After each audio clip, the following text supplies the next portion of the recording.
But if we focus or continue to focus on the whole concept of planning also requires a sense of time.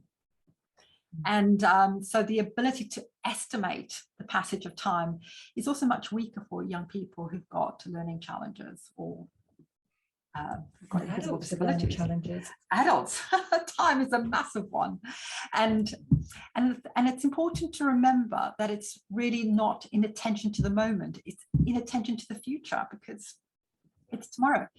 If tomorrow's not the due date, then today is not the due date. Kind of attitude, really. That's they can't see it, and gosh, you know, in my experience with young people in secondary school, so many children just cannot.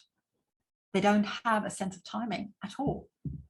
And so I think we really need to reflect, you know, and also it's quite hard because of digital time versus analog clocks and things like that. That's massively confusing for children. So how do we educate our children? How do we help them get that sense of timing? I mean, I remember a young person that I used to work with when he was about 12. And his profile was ASD and PDA. And it used to take him, when he went into the lesson, it used to take him a long time to just initiate a task to get himself ready. So everybody was expected to have done their starter within the first 5 minutes of the lesson. Well, he was only finishing in a starter 20 minutes into the lesson. The teacher had already started the lesson and he was still on that starter and he needed to be able to do it himself. And there was always so much conflict between him and staff because he was never ready then to finish the lesson. So when everybody was asked to pack away to leave the classroom, he was still right in the middle of it and he was totally engaged and he got really frustrated because he was not ready to stop.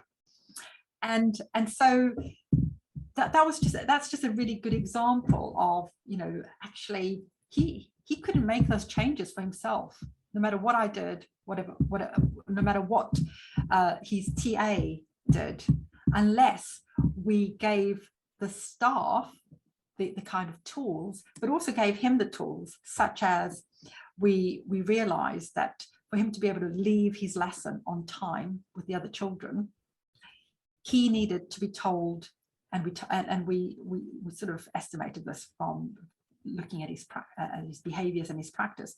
He needed a 15-minute warning to say, in 15 minutes time, we are going to need to pack away. So you're going to have to start thinking about how you're going to start winding down on what you're doing in your thinking in that particular task so that you can leave on time like everybody else.